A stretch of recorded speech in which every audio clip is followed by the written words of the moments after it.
இன்றைய சமையலில் பார்த்தீங்கன்னா நேற்று வச்ச மட்டன் குழம்பு, நேற்று வச்ச மீன் குழம்பு மாதிரி நேற்று வச்ச மட்டன் குழம்பு. ஓகே, இது வந்து நான் வெஜிடேரியனுக்காக இருக்குது. இது வந்து கத்திரிக்காய் தொக்கு வெஜிடேரியன் எனக்கு. இந்த பக்கம் வந்து ஒயிட் ரைஸ் வேகுது, இந்த பக்கம் வந்து தயிர் சாதம். இதுக்கு மேலே தான் தாளித்து கொட்டி கிளறணும்.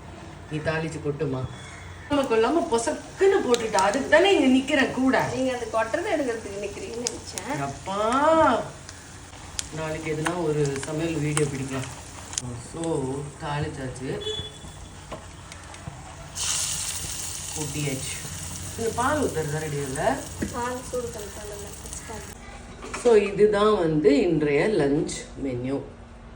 ஒயிட் ரைஸ், தயிர் சாதம், மட்டன் குழம்பு, ரசம். இது வந்து லஞ்சு பேக்கிங். உருட்டிக்கிட்டே இருமா நீ.